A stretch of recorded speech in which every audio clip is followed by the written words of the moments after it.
buenas tardes a todos. Vamos a comenzar. Yo soy Fernando Gomá, notario de este colegio y también, a los efectos que interesan hoy, vicepresidente del patronato de la Fundación Toro de Lidia, que va a ser muy mencionada en esta sesión. Quiero daros, en primer lugar, la bienvenida a mi casa, puesto que el Colegio Notarial, obviamente, es mi casa y la de muchos compañeros y compañeras que estáis aquí.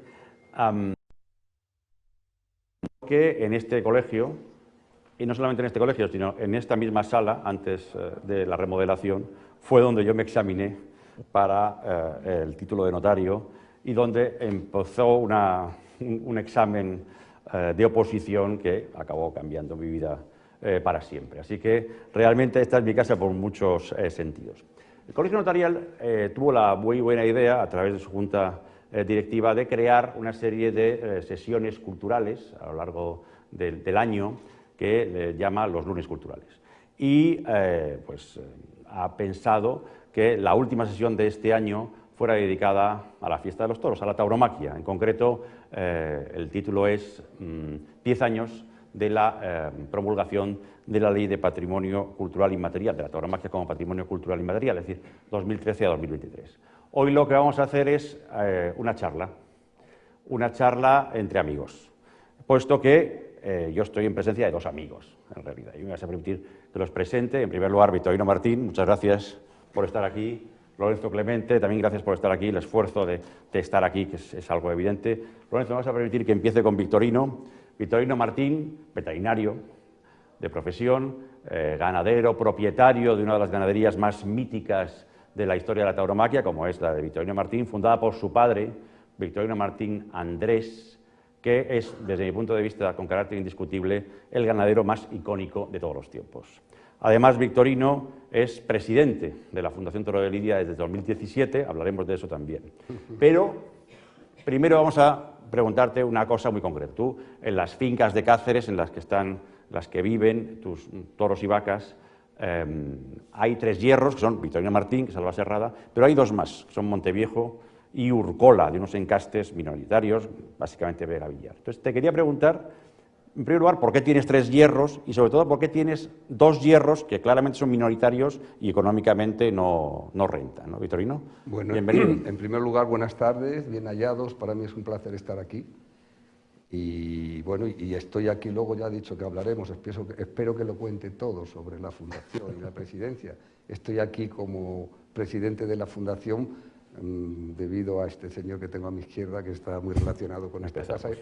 Creo que luego lo contará todo. Bueno, pues sí, creo que la tauromaquia es un patrimonio único que tenemos, no los españoles, sino una serie de países que han encontrado en el rito sacrificial del toro, que no es más que eso, la tauromaquia, una forma de entender la vida, una forma de disfrutar de la vida y una manera de vivir en todos los sentidos. Y dentro de eso, dentro del patrimonio cultural inmaterial que es la tauromaquia, aunque todavía no lo haya reconocido la UNESCO, pues hay varios mini patrimonios culturales. Entonces, uno de ellos es la cabaña de Lidia. Lo que es la cabaña de Lidia en sí misma es un tesoro, porque está compuesta por núcleos muy distintos de población, núcleos genéticos muy diferentes, que llamamos encastes. Entonces, cada encaste es una raza en sí mismo. Se podría decir que la raza de Lidia es una suma de razas, un pool de razas, no una metarraza. Entonces, bueno, no están protegidos por nadie, porque al considerarse una raza única desde el Ministerio, desde nuestros estamentos públicos, pues no tienen ningún tipo de ayuda, porque solamente tienen ayuda los núcleos genéticos en peligro de extinción.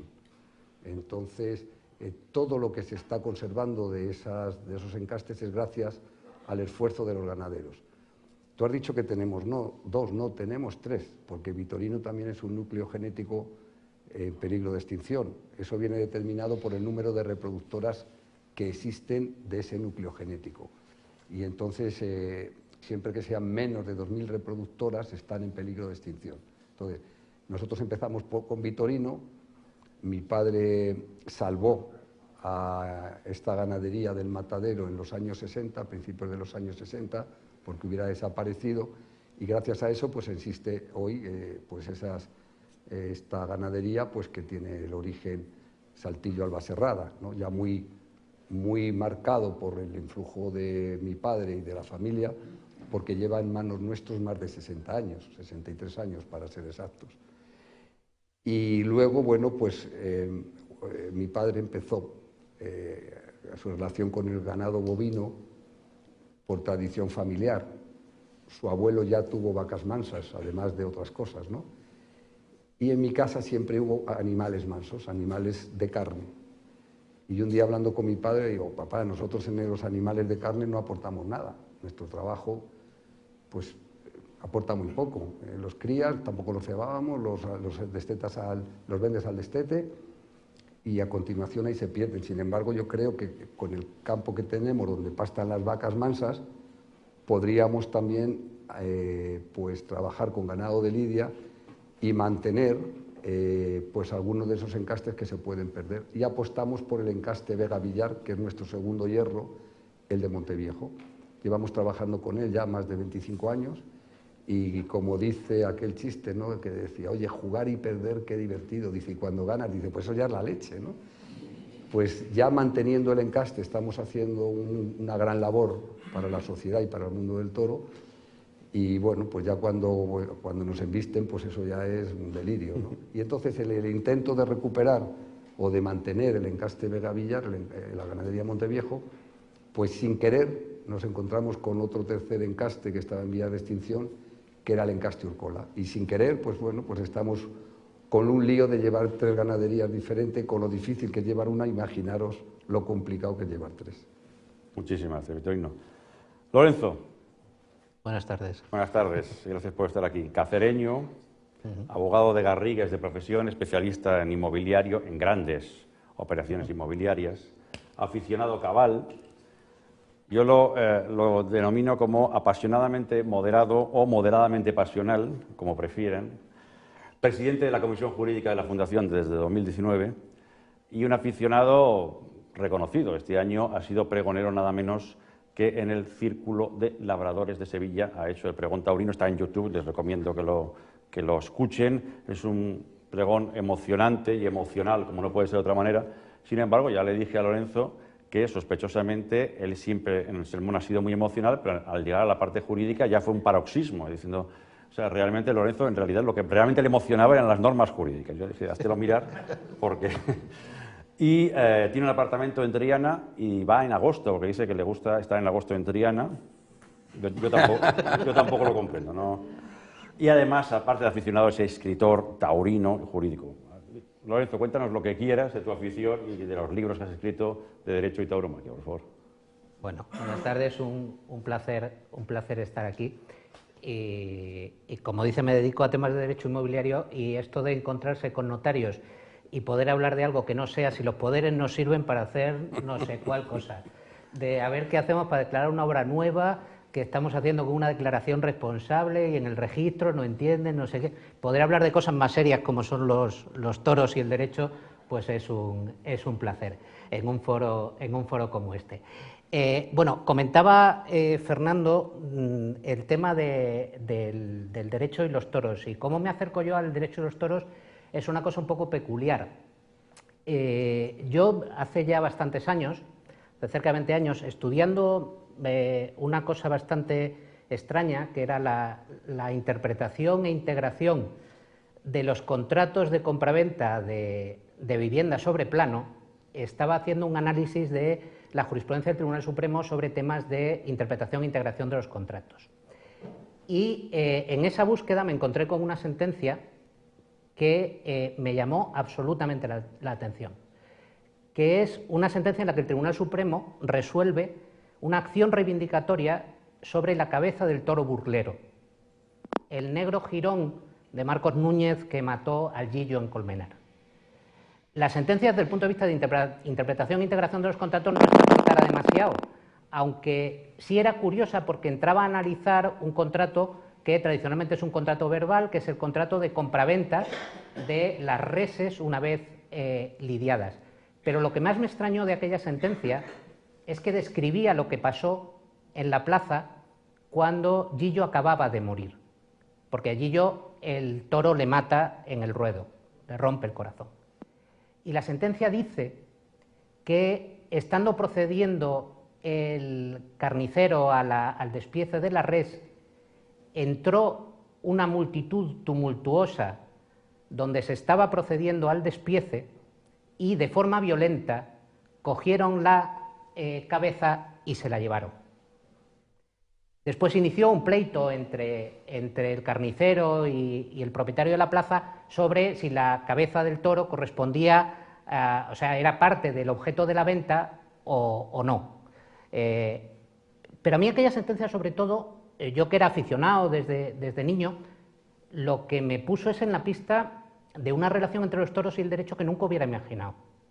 Porque yo asociaba el derecho en relación con los toros con el reglamento taurino, que es lo que habitualmente todos lo relacionamos. Y entonces era cuando estaban empezando las bases de datos jurídicas, y entonces buscar jurisprudencia era un poquito más sencillo que en la época en la que había que buscar los índices del Aranzadi, y entonces hice unas búsquedas apresuradas porque digo, bueno, ¿qué cosas aparecen pues con temas como torero o con temas como tauromaquia o como temas como plazas de toro? Yo esperaba encontrarme con, no sé, 15, 20, 25 sentencias, de concesiones de plaza de toro hasta temas de sanciones a matadores que habían llegado, se habían impugnado judicialmente, hasta temas del afeitado, hasta temas de otro tipo. Entonces, lo que hice fue, de esas sentencias, ver las que más me interesaban y las seleccioné y las comenté en un libro que se publicó en Aranzadi hace ya pues como 15 años, y ahí fue el comienzo de la relación entre derecho y toros. Después algunos de los que está aquí me llevaron a Vicente Madero, me invitó a una conferencia en Colmenar para contar algunas de estas cuestiones, y a partir de ahí, pues bueno, fui encontrándome con este tipo de cosas. Fenómeno. Bueno, una vez presentados, ya ve que no tienen problema en comentar temas interesantísimos. Vamos realmente a iniciar el viaje. El viaje en el tiempo. Hoy vamos a viajar en el tiempo hacia atrás. Vamos a hacer unas cosas. Bueno, vamos a verlo, ¿no? Y vamos a empezar a viajar hacia atrás. El primer viaje es muy cercano. Vamos a situarnos el 28 de enero de este año en Segorbe. Ese sábado en Segorbe estábamos Victorino y yo en un acto de la Plataforma para la Defensa de los Festejos Tradicionales. Pero el día anterior, por la noche, estuvimos con la gente de Segorbe y mucha gente que había venido viendo un festejo del toro embolado, del bou embolat, ¿no? Y ahí vimos muchas cosas, yo aprendí mucho. Victorino no me dejó embolar el toro, porque yo quise salir y no... O fue algo así. Oye, hay un ruido por ahí que no sé si no es son los taurino, teléfonos, es un ruido taurino. Yo creo que no son. ¿Pero queréis cerrar los móviles? Bueno, el caso es que ese día vi muchas cosas, reflexioné, y al volver a Madrid el domingo, pensé sobre ello y escribí un artículo. Disculpadnos un segundo, ¿tenéis ¿Algún móvil que lo quitemos? No, yo es que el móvil te lo he puesto ya, lo tengo en el modo... Avión. Lo tengo en modo ganadería, Y yo en modo avión. eso como se diga. Venga, sigue. Vale, el caso es que al volver escribí un artículo y voy a leer un párrafo y me gustaría que lo comentarais. El párrafo del artículo, que se refiere a esa noche, me sitúo en la noche del toro embolado, dice: Victorino, es un honor que estés aquí con nosotros, le decía un joven al mítico ganadero, mientras le pedía una foto con él que, por supuesto, obtuvo. Para el chaval, uno de sus héroes es una persona que muchos días está a las 8 de la mañana a caballo entre vacas y toros. No me cabe duda de que el chico sabe perfectamente quiénes son Bizarrap o Ibai, que ha jugado al LOL o al Minecraft, que sube historias a su Instagram y que muere por Benzema, Lewandowski o su futbolista local. Pero además se considera honrado porque participa en su comunidad, dice, con nosotros, un hombre apegado al campo y que siempre dice que sus orígenes están en la calle, y se saca la foto con él para compartirla con los suyos. ¿Quién tiene más mundo, más profundidad, más raíces? ¿Este chico o la multitud de paletos urbanitas, incluidos muchos de que supuestamente se dedican a informar, que no saben nada de estas cosas, cuyas fuentes de conocimiento son las redes sociales y que, como diría Machado, desprecian cuanto ignoran? Bueno, esto es lo que yo pensaba y me gustaría que comentarais un poco, si os parece, esta idea que propongo yo en relación con la quizá el desprecio que en muchas ocasiones la gente urbana tiene del mundo rural, ¿no? Bueno, yo comparto absolutamente esa reflexión, en la medida en que creo que quien forma parte, o sea, quien se siente parte de una tradición como esa, y no solo de las modas más recientes, desde luego forma parte de un hilo histórico y tiene una sensación de comunidad, de permanencia, de apego y de raíces que son mucho más hondas. Antes de empezar la sesión estábamos hablando del éxito que está teniendo ahora mismo la tauromaquia entre los chavales más jóvenes. Madrid es un ejemplo clarísimo, pero está pasando en otros sitios. Pero no solamente eso, las importantes datos de audiencia que está teniendo Telemadrid, por ejemplo, con la retransmisión de festejos taurinos. Yo comentaba que creo que no nos debe llamar la atención los datos de audiencias que tienen los toros en Telemadrid, sino por qué eso se dejó de hacer. ¿Por qué las televisiones públicas dejaron de retransmitir festejos taurinos? Porque además el problema de eso es que cada vez hay menos elementos que nos vinculen como sociedad. Y ahora hay muchas generaciones que si van a los toros con 30 años, les resulta tan extraño lo que sucede allí, el rito, como le puede resultar a un holandés de su misma edad. Porque no han tenido ninguna vinculación ni ninguna relación con el mundo de los toros ni con lo que eso supone.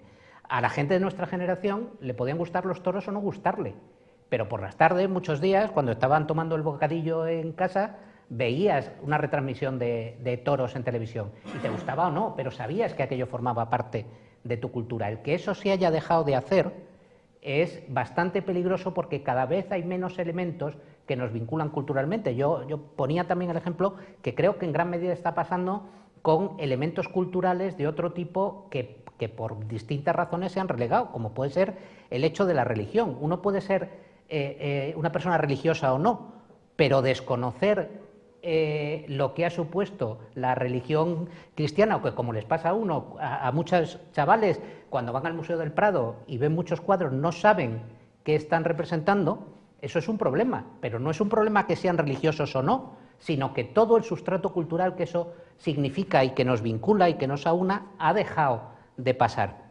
Por eso lo que tú cuentas de ese Gorbe hace que ese chaval, sin duda, forma parte de una cultura, de una historia, de una tradición, de unas raíces que son mucho más hondas que aquellos que solamente están en la eterna novedad de lo que van saliendo en algo que es mucho más universal, pero que precisamente por eso es mucho más fugaz y es mucho menos interno e intenso para cada uno de ellos. Hombre, haces preguntas muy amplias. Es que esta pregunta que has hecho es cuestión de una conferencia sola, ¿no? ¿Por qué? Mira, primero, el mundo del toro, bueno, mejor dicho, el rito sacrificial del toro es la gran fiesta del mundo rural, pero no de ahora, sino históricamente. Es decir, el rito sacrificial del toro es tan antiguo como todas las culturas o como la primera cultura mediterránea. Es decir, desde que sabemos que el hombre está ocupando la tierra mediterránea, está presente el toro y el sacrificio del toro mediante un ritual. Es decir, el rito sacrificial del toro ya ha ido evolucionando desde Mesopotamia, pasando por Creta, etcétera, etcétera, etcétera, y la península ibérica ha sido un poco la que lo ha llevado a su máxima expresión, la que lo ha mantenido en el tiempo y la que la ha evolucionado y la ha exportado a otras tierras, a otros territorios. Eso por un lado. Por otro lado, el rito sacrificial del toro es tan amplio como todas las expresiones que tiene ese rito. Rito sacrificial del toro es el festejo popular de soltar un toro por las calles, rito sacrificial del toro es un encierro, rito sacrificial del toro es un recorte, rito sacrificial del toro es la corrida holandesa, que se da en el suroeste francés, rito sacrificial del toro es la corrida camarguesa, que se da en el sureste francés, y por supuesto la más civilizada, la más avanzada, la más reglada, la más profunda, el rito más profundo es la corrida tal y como la vemos. Entonces, ¿qué es lo que pasa? Pues que estamos ante un mundo que tiende a la globalización y que de una forma artificial pretende eliminar las culturas distintas a la anglosajona, que es la que ha impuesto esa globalización. Entonces, la cultura mediterránea choca frontalmente con la cultura anglosajona. Los valores son completamente diferentes. La tauromaquia es una de las grandes expresiones de la cultura y la forma de ser de las personas que vivimos en el Mediterráneo y que pertenecemos a esa historia mediterránea. Entonces, ¿qué pasa? Que es uno de los grandes hitos que estorban. ¿Por qué? Pues porque la cultura anglosajona la muerte la oculta. Aquí la corrida de toros es una exaltación del riesgo que significa vivir, y la muerte la vemos con naturalidad. Amamos la vida porque conocemos la muerte y sabemos que al final, la lidia de un toro es una representación metafórica de una vida, o hasta real. La lidia de un toro tiene 3/3, como cualquiera de nuestras vidas. La lidia de un toro empieza con la salida del toro por el chiquero, que se podía corresponder con el nacimiento, pasa por la suerte de varas, en la que el toro es el protagonista, que coincide con nuestra etapa de niñez-juventud. Hay una parte central, que es el tercio de banderillas, en la que toma aire, y acaba con el último tercio, que es, pues acaba en la muerte. Entonces, se corresponde con nuestro tercio de vida, completamente. Entonces, ¿qué pasa? Pues que eso, pues que molesta al tipo de cultura que nos quieren imponer de una forma forzada. Y como lo forzado nunca triunfa, al final se impondrá que los españoles nos gustan los toros, que los ibéricos y otras culturas, otros países, viven por y para los toros, que es lo que llevamos en nuestra forma de ser y de sentir, y no van a poder con ello. Y por eso ese rebrote, he sintetizado todo lo que he podido, porque ya he dicho que esto sería cuestión de una charla completa. Y por todo eso viene el rebrote que se da en la juventud. En cuanto que se mueve un poquito todo esto, nuestras señas profundas de identidad salen a la vista. Y entonces, lo que pasó en Segorbe no es ni más ni menos que lo que está pasando en muchos pueblos de la geografía española. Es cierto que España se ha transformado en un país completamente rural, como fue hasta antes de los años 60, en un país mucho más urbanita y mucho más de servicios. Y es cierto que la sociedad también pues, se ha transformado en ese sentido, ¿no? Hoy, además, la población rural tiende a disminuir, mientras que todos los estudios dicen que la proyección de futuro es que la población rural va a disminuir y va a aumentar todavía más la población urbana, ¿no? Por muchas cosas. Y entonces, en esa transformación, que haya pueblos como Segorbe, que haya el pueblo como el de nuestros abuelos o el de nuestros padres, en los que las fiestas patronales todos volvemos a tener contacto con lo que es el rito sacrificial de una forma más arcaica, como son los encierros, los festejos, las vaquillas, etcétera, etcétera. Y todo eso es un vivero, es una escuela de vida, lo primero, y lo segundo es una escuela, pues un vivero para que se fomente la afición a los toros, para que no se pierda esa tradición, y eso que se han hecho los esfuerzos tremendos desde todos los puntos de vista. Cuando antes hablabas, Lorenzo, de lo que te sorprendió, la cantidad de sentencias que había con el toro, es lo que demuestra la realidad que estamos viviendo. Es decir, el toro es algo que está en nuestra sociedad de una forma total y absoluta y que ocupa todos los espacios y que, sin embargo, nos la ocultan o intentan que no la veamos. Nos salimos en las televisiones, nos intentan ocultar. Los medios informativos generalistas cada vez hablan menos de toros. Nos han hasta estigmatizado. Había un momento, incluso en los colegios, hay un momento en el que los niños no podían decir que les gustaban los toros o que sus padres eran gente profesionales del toro porque le hacían bullying los compañeros, ¿no? Entonces, yo creo que hay que luchar por eso, y creo que la Fundación, que luego me imagino que hablaremos de ella, un poquito, ha tenido mucho que ver en esta labor que se está haciendo, y por supuesto las tendencias naturales de las sociedades, ¿no? Basta que te prohíban algo, basta que te quieran quitar tus señas de identidad para que tú los busques con más ahínco. Muy bien. Vamos ahora a seguir viajando en el tiempo. Quiero que repares en que te he llamado mítico ya 2 veces en esta charla. Lo digo porque luego... Estas cosas luego no se recuerdan. Le llamo, ya son 2 veces. Bueno, vamos a viajar en el tiempo, pero más atrás. Esta vez sí, al 2013, porque en ese año se promulga la Ley 18/2013 que declara la tauromaquia Patrimonio Cultural Inmaterial. Hace unos meses escribí un artículo en El Mundo en el que denominé la década prodigiosa en la que va de 2013 a 2023, desde el punto de vista jurídico para la tauromaquia, porque tiene 4 hitos que realmente la refuerzan muchísimo. Esta ley, la sentencia del Tribunal Constitucional de 2016 referida a los toros en Cataluña, la ley 18 referida a los toros en Baleares y la del Supremo del 2023 referida al bono cultural. De todo eso vamos a hablar, pero Lorenzo, me gustaría que en primer lugar nos hablaras de la ley, de esta ley de 2013 y de sus antecedentes y un poco poner en contexto lo que es esa ley que parecía en principio un poco genérica y no demasiado específica, no demasiado protectora, pero desde luego se ha revelado como muy importante. Es una ley básica y creo que sí es importante recordar por qué surge esa ley, de dónde viene y cómo se había llegado hasta ahí. Los debates de gente a favor y en contra de los toros han existido toda la vida por razones muy diversas, que primero fueron por razones de orden religioso, después fueron por razones de orden económico y solo muy recientemente, en línea con lo que comentaba Vitorino, tienen que ver con el mundo del animalismo. Pero jurídicamente nunca se había atacado de forma absolutamente frontal el tema de los toros. Sobre cuándo se empieza a atacar contemporáneamente en España el tema de los toros hay alguna pequeña discrepancia. Hay algunos que opinan que realmente el primer ataque frontal se da con la Ley Canaria de Protección Animal del año 91. Es verdad que esa es la primera ley en la que se dice que no se pueden utilizar animales en festejos o espectáculos si eso conlleva maltrato o sufrimiento para el animal.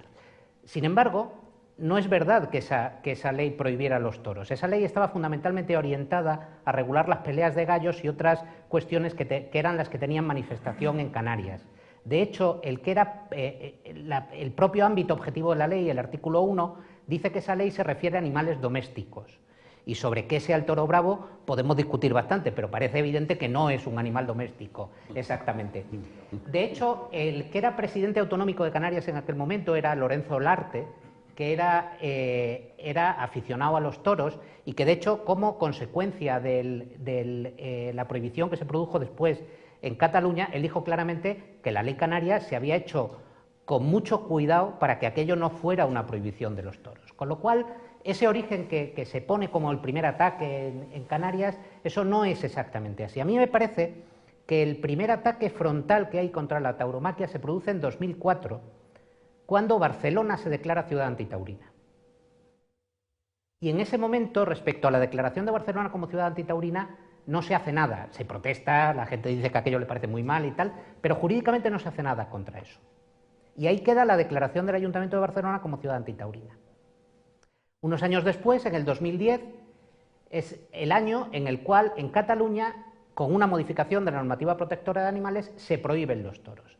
Y el debate parlamentario que se produce en el Parlamento catalán en ese momento sí que es un debate mucho más complejo. Y ahí ya se empiezan a armar los argumentos de un lado y de otro, con la diferencia de que los argumentos taurinos empiezan a armarse de una manera bastante sustancial y todo el mundo ve claro en ese debate que la intención por parte de los que querían prohibirlo era un tema mucho más identitario que de protección de los animales. Pero, en todo caso, aquello se aprueba. Y eso se recurre al Tribunal Constitucional en ese momento por el Grupo Parlamentario Popular del Senado. Pero en ese momento no había ninguna normativa a nivel estatal que protegiera la tauromaquia. Y es desde Cataluña, desde la sociedad civil, desde la Federación de Entidades Taurinas Catalanas, y en concreto de un personaje que puso todo su empeño en aquello, que es Luis María Gisbert, el que inicia una iniciativa legislativa popular. Hace una recogida de firmas y eso llega al Congreso de los Diputados y, sorprendentemente, se admite a trámite en el Congreso de los Diputados. Y es esa iniciativa legislativa popular que nace en 2011 después de la prohibición catalana y que nace en Cataluña de la sociedad civil, la que da lugar, después de una tramitación parlamentaria también peculiar que tuvo, a la ley del 2013. Yo no sé si hay alguna otra ley que haya sido aprobada como consecuencia de una iniciativa legislativa popular. Yo desde luego no la recuerdo en el Parlamento español, y si la hay, desde luego no son muchas. La ley del 2013 es una consecuencia de la rebelión de la sociedad civil frente a esa prohibición catalana, donde se vio que la mejor manera de defender la tauromaquia, de que la sociedad se posicionara, era con una defensa de la tauromaquia como patrimonio cultural a través de una ley de ámbito estatal. Es eso lo que es la ley del 2013, que es una ley que es muy simple en su formulación, tiene muy pocos artículos y básicamente lo que dice es que se reconoce la tauromaquia como patrimonio cultural y se obliga a todas las administraciones públicas a protegerla y a defenderla, cada una en el ámbito de sus respectivas competencias. Y de hecho, esa es la ley, como tú bien has dicho, que sirve, que está en la base para toda la defensa que se ha hecho después. Incluso es la ley que sirve de sustento para que el Tribunal Constitucional, unos años después, declare inconstitucional la ley catalana que se había aprobado unos años antes de que se aprobara la ley del 2013. Y que veremos después, porque estamos en el 2013 y vamos a dar un salto al 2015. En el 2015 se crea la Fundación Toro de Lidia, que es una historia de éxito, ya lo digo en mi opinión. Pero antes de esta historia de éxito existieron otras historias, otros intentos por parte del sector de crear una institución que, englobando a los profesionales, pudiera actuar de una manera conjunta y unida. Estaba la Mesa del Toro, el G10, que era un grupo de toreros figuras, el G5 e incluso alguna asociación previa de profesionales taurinos. Victorino, de estos intentos anteriores, de la Mesa del Toro, de los GES, ¿tú qué recuerdas y en tu opinión, por qué no llegan a ser algo estable y que consiga, digamos, institucionalizarse como la defensa del mundo del toro? ¿Por qué no llegan a eso? El primer intento fue la CAP, que fue una rebelión del mundo del toro frente al reglamento Corcuera del año 92, porque es curioso, pero no había ley taurina. Entonces la ley taurina, la Corcuera, José Luis Corcuera, que era el ministro del Interior, que era lo que donde estaba englobada la tauromaquia en el interior, pues quiere sacar una ley taurina y luego un reglamento. Entonces el reglamento que Corcuera, el esbozo de reglamento, el borrador de reglamento que sacó Corcuera, era tan disparatado que consiguió un hito grandioso, que fue poner de acuerdo a todos los profesionales taurinos. Y crearon la CAP, pero mira, somos como somos. Los ibéricos somos como somos y es muy difícil agruparnos y dejar los intereses particulares de cada uno para pensar en los intereses comunes, en bienes mayores. Y la CAP duró 2 meses y medio, vamos. Acabó en la Feria de San Isidro, murió la CAP y empezó en el mes de marzo. Así fue. La verdad es que se consiguió meter un montón de enmiendas al reglamento Corcuera, se cambiaron un montón de cosas y ahí se acabó. Pero lo que había constancia, todos sabíamos que necesitábamos ese organismo único que nos representase frente a terceros en todos los ámbitos.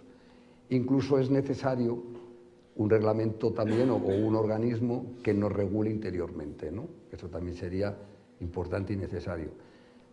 Como respuesta a lo que estaba pasando en el Parlamento Europeo con respecto a toda la normativa comunitaria, que no estaba tendiendo también a torpedear todo lo que tenía que ver con el mundo del toro, empezando desde las subvenciones que había a través de la PAC, de la Política Agraria Común, los transportes de animales, etcétera, etcétera. Se creó la Mesa del Toro para ir a Bruselas, exponer lo que era el toro, a tener contacto con los europarlamentarios y bueno, pues eso se hizo, fue un éxito tremendo. Se fue a Bruselas una comitiva bastante importante del mundo del toro español. Fue una fiesta en el Parlamento Europeo, los europarlamentarios vinieron a esa reunión con una intriga, con unas ganas de saber tremendas y fue, bueno, pues un éxito absoluto. Y continuó pues intentando ser pues ese organismo que nos representase frente a terceros, y duró un poquito más, duró 6 meses. Y luego, después de esto, hubo un movimiento para cambiar los toros de interior a cultura, que era el lugar que nos correspondía. Y a raíz de eso se creó el G10, que fue las principales 10 figuras del toreo que había en esos momentos. Se reunieron, crearon el G10, pero también se disolvió enseguida, porque lo que está claro que un organismo que nos represente frente a terceros no puede estar compuesto de una sola pata que compone el mundo del toro. El mundo del toro principalmente hay 4 patas, que son ganaderos, toreros, entre los que están las cuadrillas, empresarios y público. En público también meto aficionados, y ahí meto también en público el festejo popular, ¿vale? Y entonces, bueno, pues en el 2015, que fue el nacimiento de Podemos, que hubo cambios en los ayuntamientos, Ciudadanos también puso sus trabas porque se puso de perfil en el mundo del toro. La historia de Ciudadanos con la tauromaquia es muy curiosa. Albert Rivera, en la última corrida que se dio en Barcelona, se dejó sacar a hombros, tenía un contacto directo con Serafín Marín, y cuando llegaron a tocar puestos de poder se pusieron de perfil. Dijeron: no, nosotros no ayudamos los toros, no los criticamos, pero tampoco los ayudamos. No los ayudáis, pero tampoco nos dais el lugar que nos corresponde. Si, por ejemplo, es un ejemplo, en un pueblo, las fiestas de los pueblos tienen 3 pilares principales, que son la música, las orquestas de música, bueno, por orden, en la mayoría de ellos, el festejo taurino, sobre el que gira todo lo que pasa en el pueblo. Empieza con el encierro, el festejo de por la tarde, el toro del aguardiente por la noche. Y él es el que marca un poco los horarios. Y cuando el festejo taurino deja tiempo, van las orquestas y después los fuegos artificiales. Entonces no era de recibo que en los pueblos en los que la base de las fiestas eran principalmente el festejo taurino, que la mayoría de los casos eran deficitarios porque eran gratuitos, pues no se daba ningún tipo de aportación económica. Decían: bueno, como es una iniciativa particular, pues que vaya el que lo pague. Y así se suspendieron y se disminuyeron muchos festejos taurinos. Y por supuesto Podemos, que se declaraba abiertamente antitaurino. Entonces vino un ataque a la tauromaquia brutal. Entonces ahí se crea la Fundación del Toro de Lidia, para responder a todo eso y para intentar que se cree ese organismo que nos represente frente a terceros. No es obligatorio. Lo primero que se quiso hacer fue una federación para hacer que todo el mundo fuera obligatorio, por decirlo de alguna manera, y no nos lo permitieron los dirigentes estatales en ese momento. Dijeron que no, que tal, que cual. Bueno. Y la fórmula que se buscó fue la fundación, que es un poco voluntaria por, bueno, pues pertenecer a la fundación, tanto los profesionales como los aficionados, a través del club de amigos, pues es voluntario, ¿no? Y entonces, pues ahí empezamos, y no me quiero extender más porque me imagino que luego... Vamos a hablar de todo. Venga, pues ya está. Pues así fue. Es así. En el 2015, como dice Victorino, la situación de la tauromaquia era bastante débil. Estaba en lo más crudo del crudo invierno del ataque animalista. Si volvemos la vista a ese año, en las redes sociales parecía barra libre para insultar y llamar torturadores a los profesionales taurinos, a los aficionados, para hacerles scratches en las redes sociales sin ninguna duda, para desearles la muerte. Se consideraba algo que era gratis, eso había que hacerlo porque, bueno, es lo normal. Hay un señor que dice que le gustan los toros, hay que llamarle torturador y desear que se muera su madre. En las desgraciadas muertes de toreros como Iván Fandiño o Víctor Barrio, la gente se comportó de manera absolutamente miserable. Valga este ejemplo, pequeño había un niño que se llamaba Adrián, que estaba enfermo de cáncer, y este niño pues quería ser torero, que tenía 8 años, ¿no? Y entonces los toreros pues, le atendían y le hacían caso y tal, el niño murió al final de cáncer, y uno dijo en Twitter que se muera ya, porque querrá ser torero, es un gasto innecesario y encima en la sanidad pública con mi dinero. Eso era lo que se decía, y además había una especie de idea de que eso estaba bien, ¿no? Porque eso los toreros son tales. Y no solamente en las redes sociales, es decir, en la cola de las taquillas había scratches, había gente diciendo que eras torturador, que eras un asesino y que no podías comprar entradas. Y en la universidad, para hacer una mesa redonda, era casi imposible, porque se te ponían ahí los animalistas delante y los rectores, decanos, vicerrectores, vicedecanas y todo aquello, pues les entraba el miedo y no se atrevían a hacer lo que tenían que hacer, que da igual, yo esto lo hago y se acabó. Y luego, como decía Victorino, en la política entran en el poder partidos profundamente populistas y animalistas, que consideran que el populismo es básicamente considerar que la voz del pueblo está por encima de la ley y que la voz del pueblo la interpreto yo, o sea, lo que yo digo está por encima de la ley. Esa es la ecuación, ¿no? Entonces ellos pensaban que el animalismo y por tanto el antitaurinismo era algo que había que ser y que como lo digo yo, pues la ley no importa. Entonces se prohibieron de manera descarada festejos, se aprobaban declaraciones de municipio antitaurino e incluso se celebraban referéndum sobre los toros en ayuntamientos. Esto me gustaría que lo comentaras tú, lo de los referéndum, ¿no? que lo trataste y puede ser interesante, ¿no? Sí, bueno, a raíz de la ley del 2013 y a raíz de lo que empieza a pasar en el año 2015 y de la Fundación del Toro de Lidia, precisamente una de las primeras actuaciones judiciales que inicia la Fundación del Toro de Lidia es recurrir cuando el Ayuntamiento de Palma de Mallorca, justo después de las elecciones del 2015, se declara ciudad antitaurina también.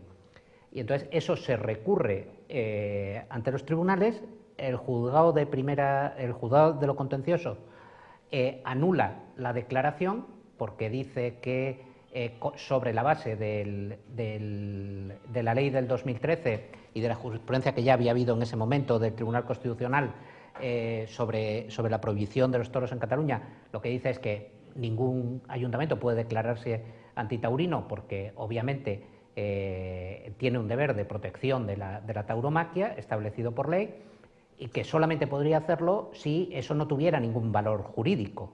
Pero como de alguna manera manifestaba su intención de que no se dieran toros en Palma de Mallorca, pues que eso sí tenía un alcance jurídico en la medida en que tenían que dar unas autorizaciones y por tanto lo anula. Eso después cambia porque en el TSJ lo que vienen a decir es que nada de lo que dice esa declaración tiene ningún valor jurídico. Dice claramente también que si lo tuviera, por supuesto, sería absolutamente ilegal, y lo que le dice es que cómo se le ocurre al ayuntamiento hacer eso mediante un acuerdo, que para eso la propia normativa lo que dice es que tienen que hacer una declaración institucional, que si lo que quieren son declaraciones políticas, pues que haga una declaración institucional, pero que no adopte un acuerdo porque el acuerdo no está para eso. Pero también hay otros ayuntamientos que intentan hacerlo de otra manera, y en concreto son el Ayuntamiento de San Sebastián y el Ayuntamiento de Cienpozuelos. Los dos ayuntamientos, con una formulación distinta, lo que intentan es hacer una consulta popular preguntando a la gente si le parece bien que haya toros en el ayuntamiento, si se destinen recursos municipales a hacer toros o que se destinen, en el caso de San Sebastián, el recinto municipal que tienen, que es la Plaza de Toros de Iñumbe. Para que se pueda hacer un referéndum en un municipio, una consulta popular, eso requiere autorización del Consejo de Ministros. Entonces, en ese momento, esos ayuntamientos adoptan el acuerdo de hacer la consulta, piden autorización al Consejo de Ministros, el Consejo de Ministros no les da autorización y los ayuntamientos recurren la denegación de autorización del Consejo de Ministros. Y los ayuntamientos... y eso se recurre al Tribunal Supremo.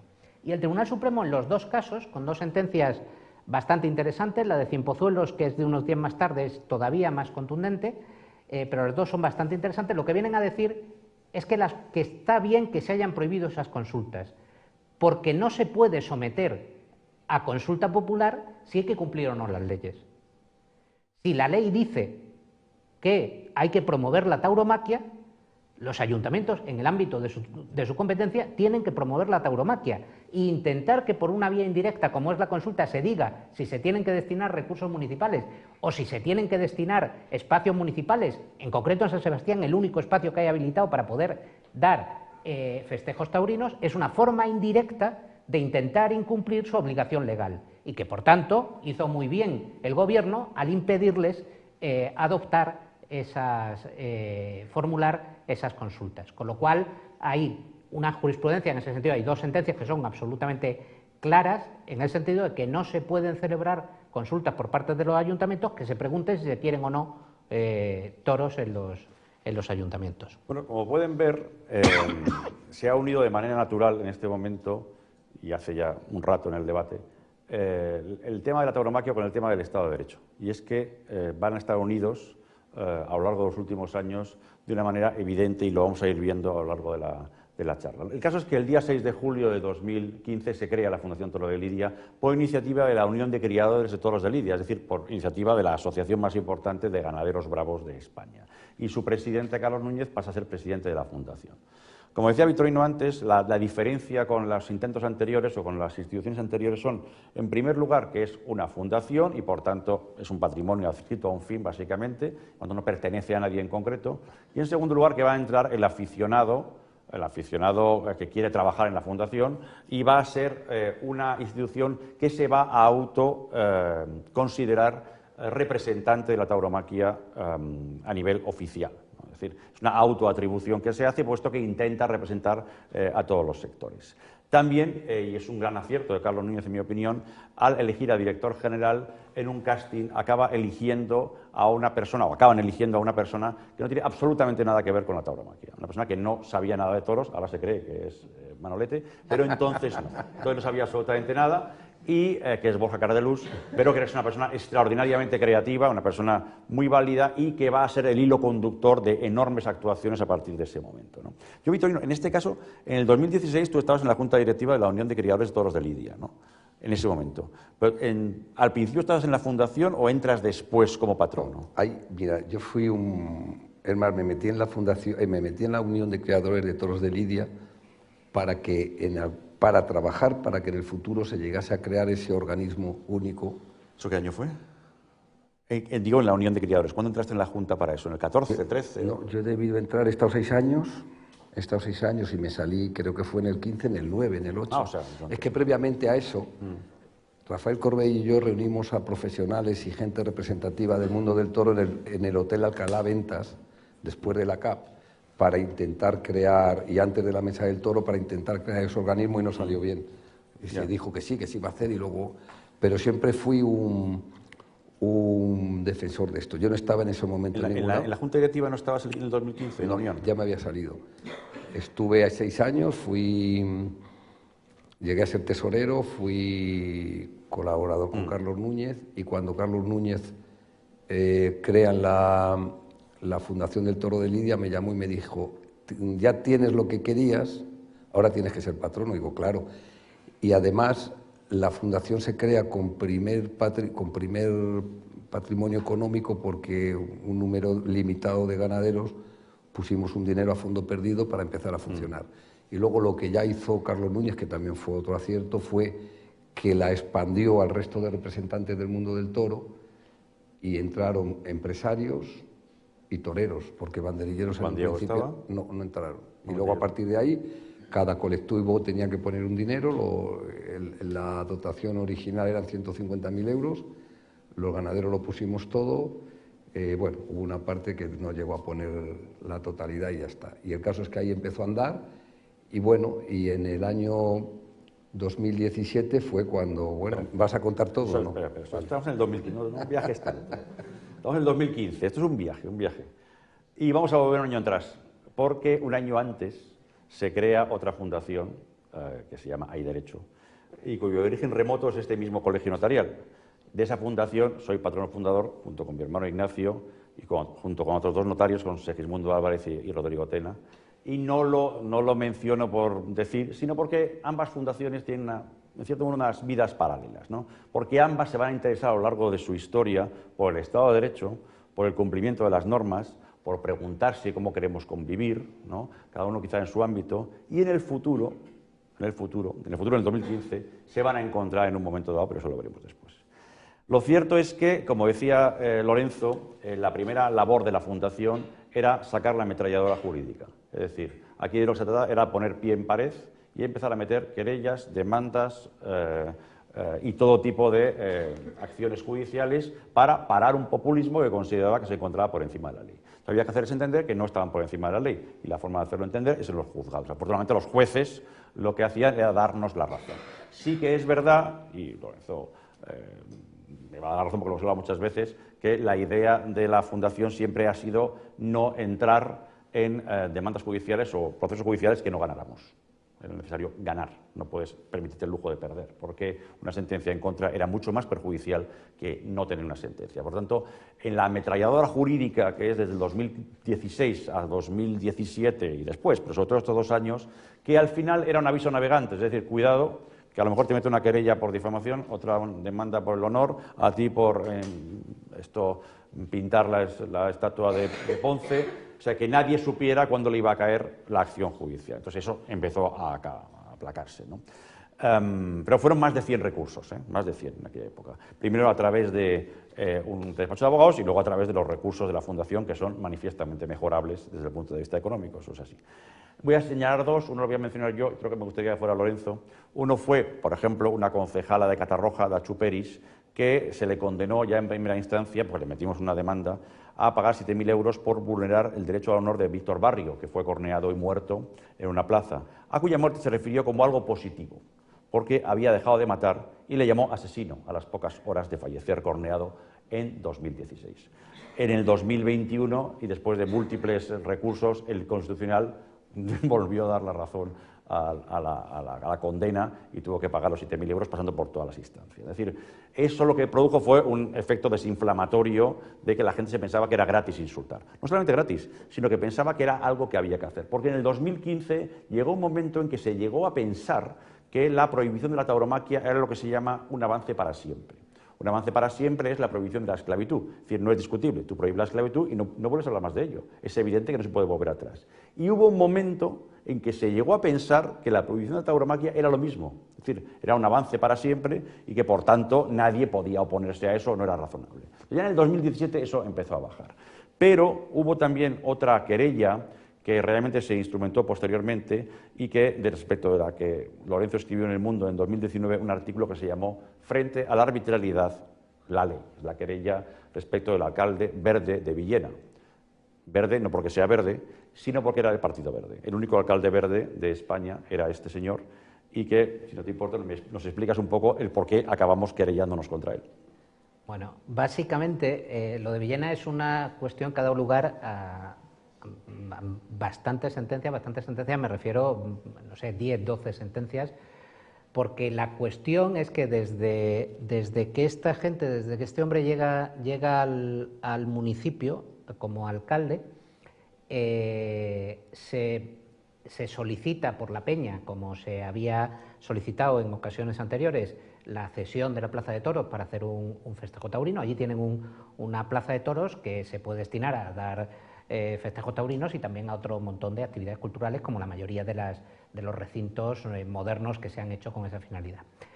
Creo que fue en el 2016, se pide la Plaza de Toros, se deniega diciendo que no quieren que se asocie los toros al pueblo de Villena y que por tanto se deniega la solicitud. Eso se recurre en vía contencioso administrativo y tanto el juzgado de lo contencioso como el TSJ lo que dicen es que esa resolución es una resolución que está insuficientemente motivada y que por estar insuficientemente motivada se anula y que se tenía que haber dado la Plaza de Toros. En 2017 se vuelve a pedir la Plaza de Toros y en ese caso vuelven a negar la Plaza de Toros. Ahí lo justifican un poco más y lo que vienen a decir es que el ayuntamiento ha decidido que no se quiere que se den festejos taurinos y que por tanto no se deben dar festejos taurinos, tal.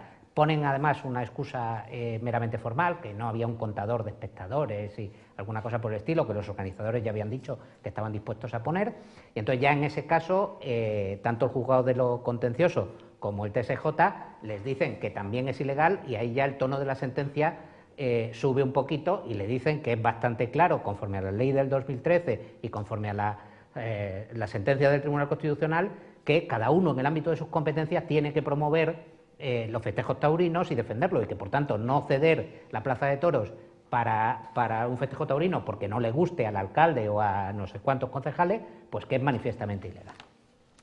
Y entonces se vuelve a pedir la Plaza de Toros en el año 2018.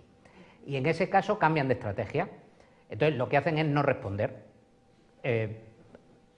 Y entonces lo que hay es que tras los procedimientos correspondientes iniciar una actuación contra el silencio administrativo negativo en virtud del cual se ha denegado la Plaza de Toros. A ella el TSJ se pone un poquito más tal, y entonces lo que dice es que lo que se está generando es una absoluta indefensión a quien está solicitando la Plaza de Toros. Y es como consecuencia de eso, con lo cual se inicia ya la querella.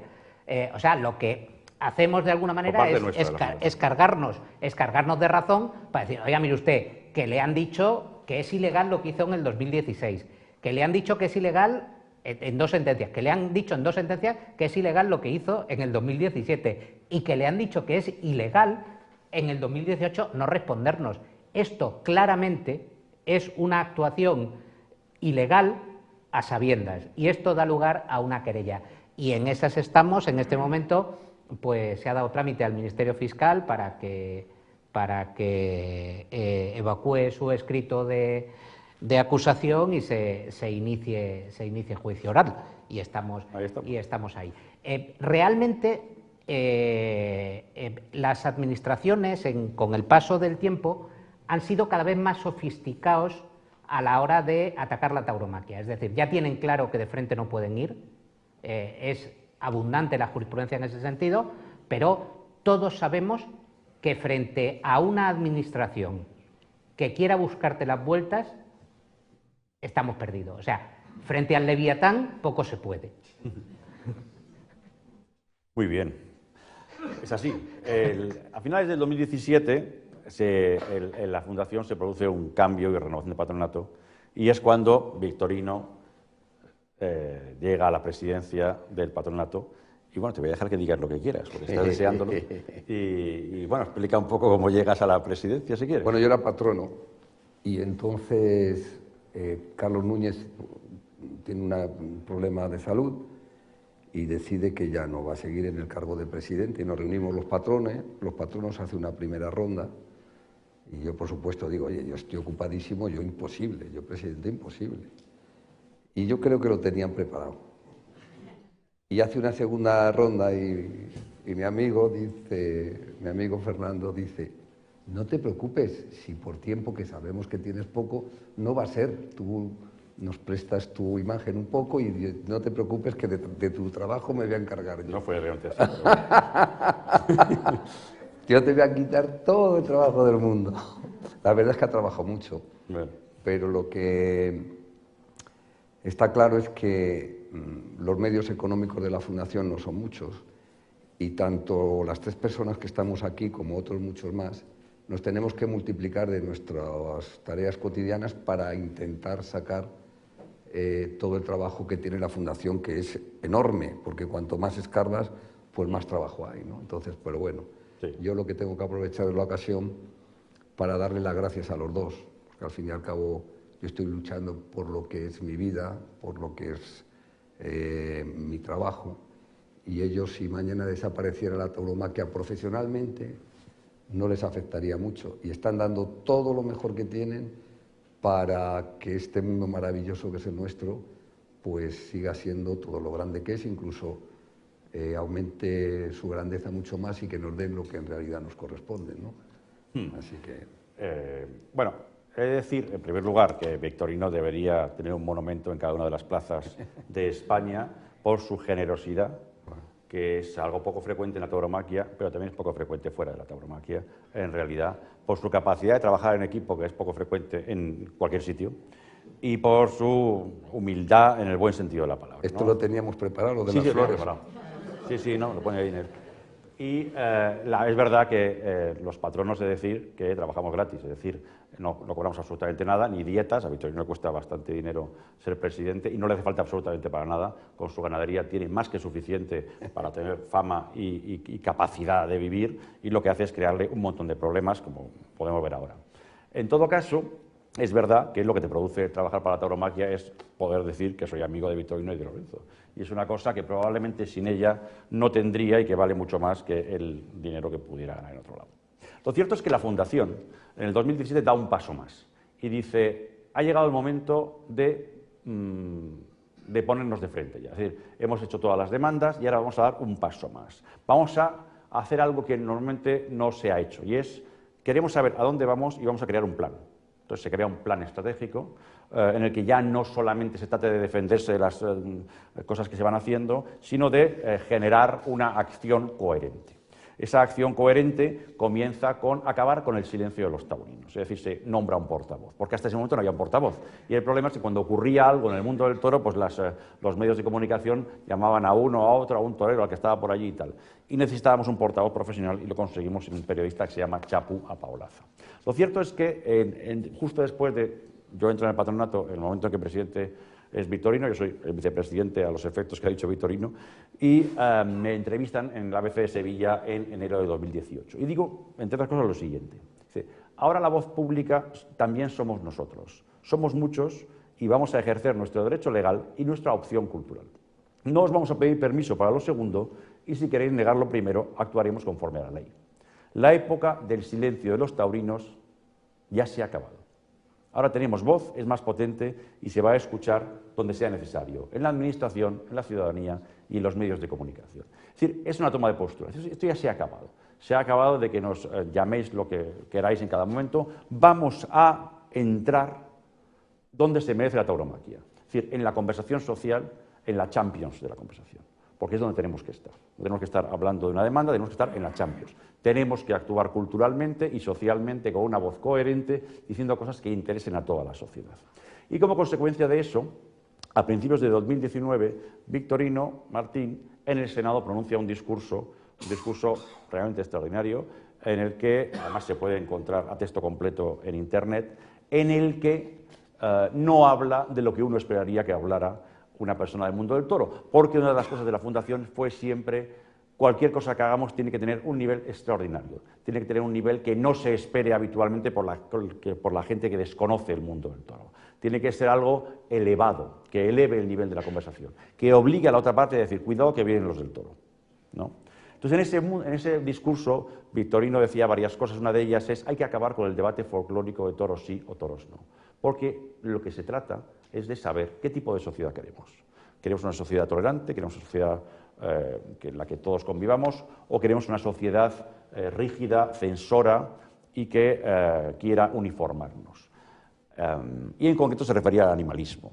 Ese mismo año, en octubre, la Fundación celebra un acto multitudinario que se llamó Sostenibilidad, Mundo Rural y Animalismo. Es decir, la Fundación en ese momento dijo a la sociedad, oye, os voy a hablar de temas que nos interesan a todos, pero desde mi óptica. Es decir, ¿qué tipo de sociedad queremos? Porque aquí hay un peligro, ¿no? Que es el animalismo. Y me gustaría un poco que explicaras este tema del animalismo, tal y como se reflejó en el discurso de enero, que tuvo muchísima repercusión, como en el acto de octubre que se celebró en el espacio Beatriz, que está ahí en Ortega y Gasset.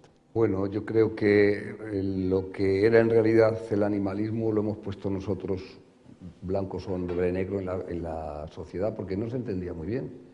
Y entonces, para preparar esa puesta en escena, hicimos un estudio de lo que eran las sociedades animalistas. Todos sabemos que el animalismo es una filosofía de vida que propone el australiano Peter Singer, que dice que los animales y los hombres son iguales, con lo cual lo que hacen es, como los animales tienen un límite, que es el pensamiento, es el entendimiento de las reglas, etcétera, etcétera, para igualar los animales con el hombre, lo que nos hacen es que nos bajan un escalón, nos hacen animales, ¿no? Entonces, explicamos lo que es, pero además porque la gente juega muchas veces, este tipo de propuestas juegan con la buena voluntad de la gente, ¿no? ¿A quién no le gusta cuidar un animal? La mayoría de nosotros pues tenemos animales en casa o hasta mascotas, ¿no? La mascota es algo que se está imponiendo en las casas, que además nos aporta otras muchas cosas, ¿no? Entonces, se confundía mascotismo con animalismo, cuidar un animal, y entonces jugaban con esa confusión. Y pusimos blanco sobre negro, ¿no? Y dijimos que el animalismo lo que pretende es cambiar la sociedad.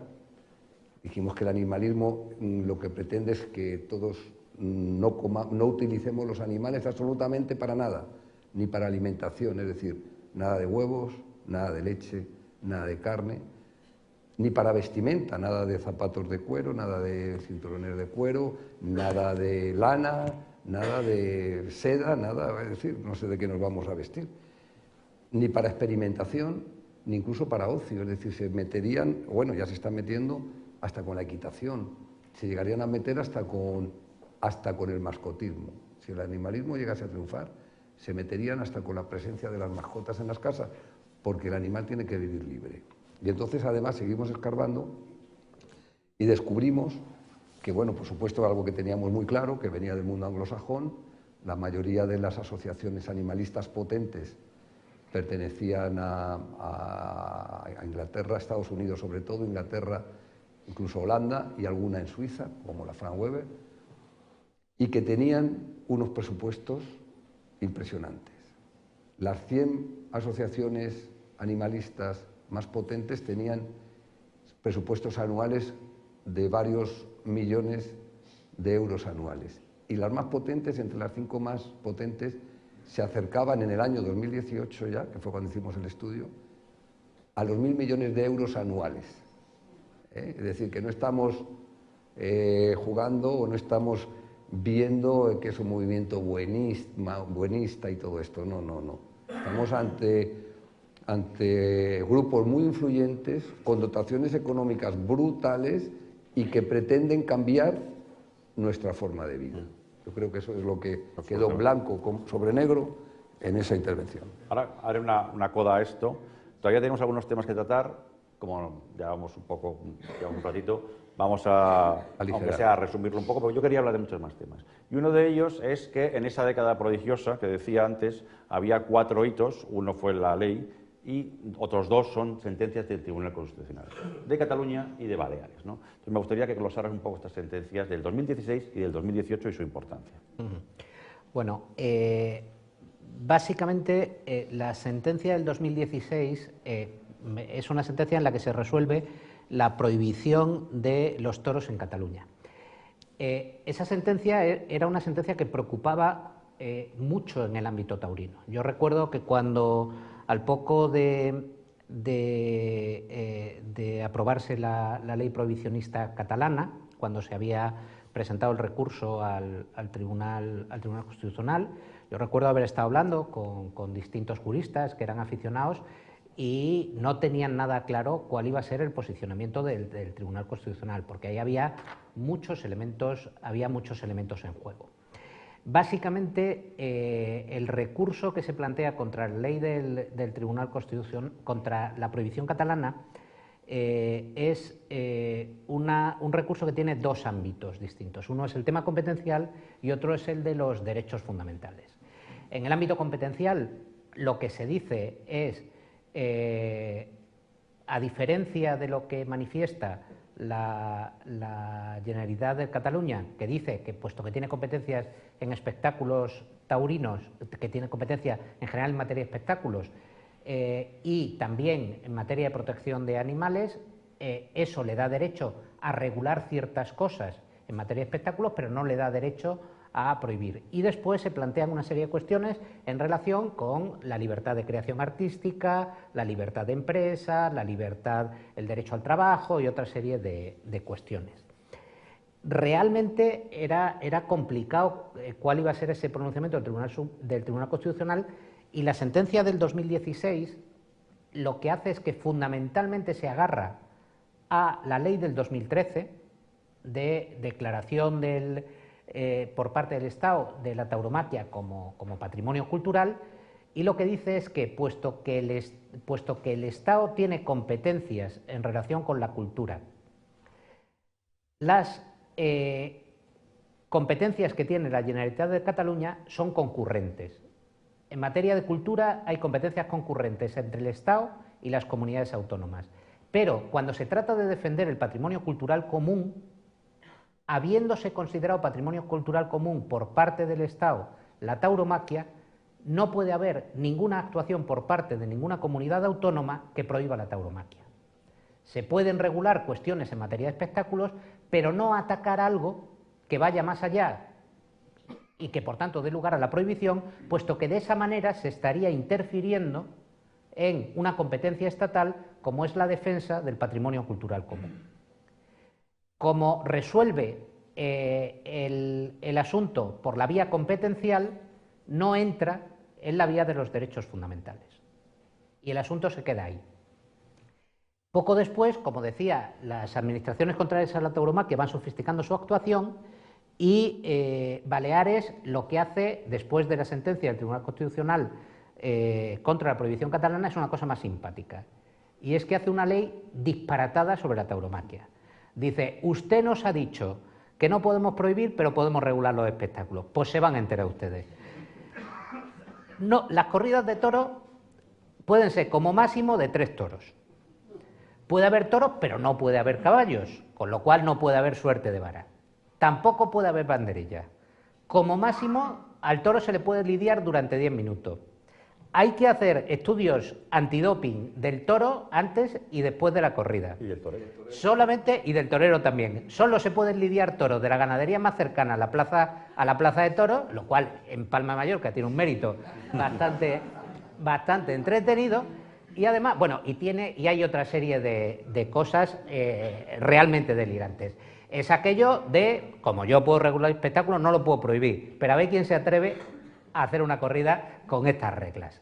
Entonces, claro, eso llega al Tribunal Constitucional y los magistrados del Tribunal Constitucional dicen que hasta ahí podíamos llegar.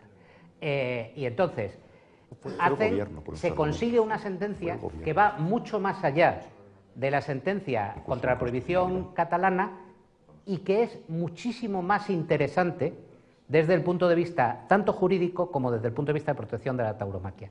Porque lo que dice esa sentencia es que la tauromaquia es tal y como la conocemos en la actualidad, lo que llama la corrida moderna, es una institución cultural que ha sido protegida como tal y que por tanto se compone de los 3/3 y de la muerte a estoque del toro en la plaza.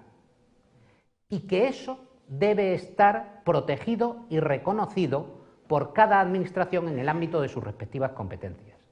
Y que por tanto no puede haber ninguna normativa en materia de espectáculos que desfigure lo que es la tauromaquia tal y como se conoce. Con lo cual, frente a la sentencia catalana respecto a la prohibición catalana, donde se abría bastante la mano en cuanto a la regulación en materia de espectáculos de las comunidades autónomas, con la sentencia en el ámbito catalán se restringe absolutamente y se protege enormemente la tauromaquia, y es una sentencia además muy interesante jurídicamente. Lo que pasa es que eso pues, nos llevaría bastante más tiempo, pero tiene ahí el tema de considerar esa protección institucional es algo que a algún magistrado le sienta especialmente mal, y hay un voto particular sobre cómo esa protección institucional se le ha dado un rango de protección y de, digamos, inamovible a esa institución cultural que no se han dado ni siquiera a otras instituciones constitucionales, y ahí hay un debate jurídicamente bastante interesante. Y después hay, yo creo que el voto particular más divertido que yo he leído nunca de ninguna sentencia, que es el que hace a Andrés Ollero, que es, o sea, a uno le recuerda aquello de "pa' lo que me queda en el convento".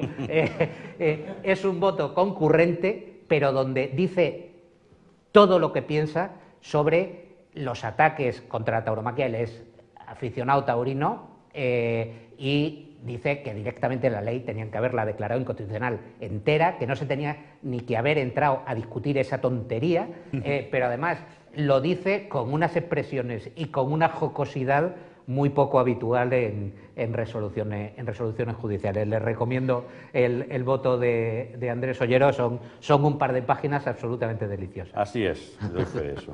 Vamos a ir ya en la parte final, más que nada por la hora, porque yo creo que son interesantísimos los comentarios que hacen Victorino y Lorenzo.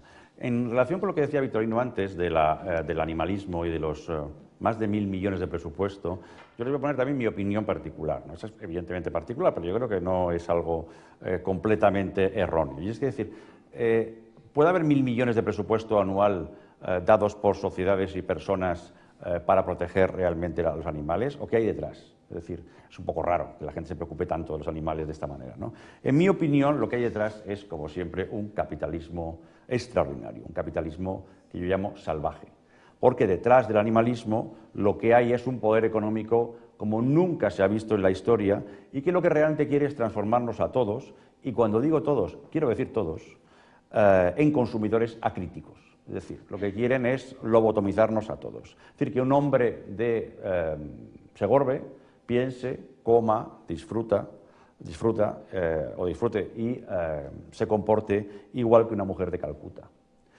Claro, para ellos todo lo que significa cultura propia, singular, con raíces, con comunidad, como el chico este, para el que es un honor que Victorino esté en Segorbe, es un estorbo. Lo que prefieren son personas pegadas a la pantalla, debatiendo polémicas absurdas en Twitter, poniendo likes como meta en su vida, retos virales completamente estúpidos, etc. Es decir, el animalismo, en mi opinión, es el caballo de Troya del capitalismo más salvaje que han visto los tiempos, ¿no?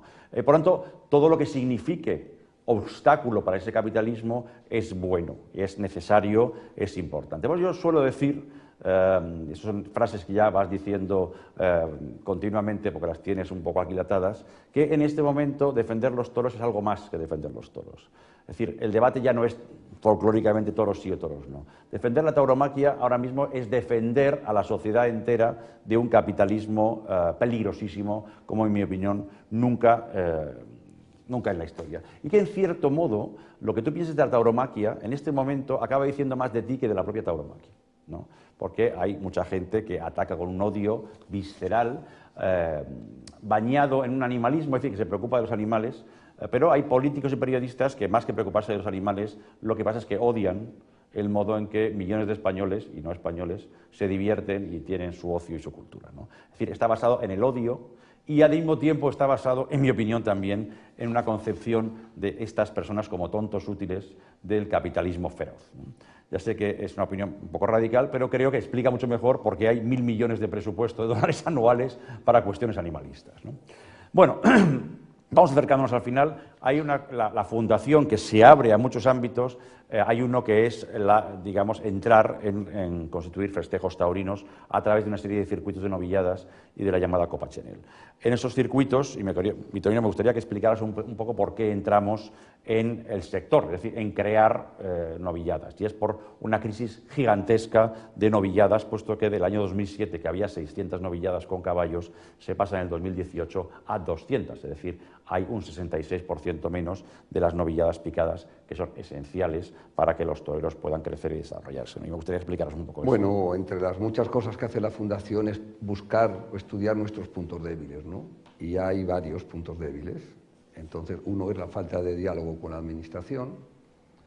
Por esa falta de diálogo, pues hay una discriminación a la hora de repartir los recursos estatales, por un lado. Por otro lado, vemos que como el espectáculo taurino es caro, porque comprar 6 toros es caro, contratar banderilleros y novilleros es caro, pues entonces hay una disminución enorme de las novilladas picadas. Y en la formación de un torero, pues hay varias etapas.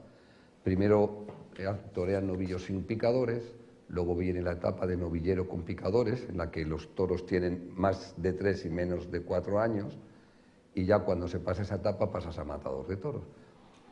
Y también vemos que los pueblos cada vez están dando menos espectáculos taurinos, el mundo rural cada vez es menor, como he dicho antes, y además cada vez se dan menos festejos taurinos y está habiendo también pues, un abandono del mundo rural porque tampoco se llena de contenido.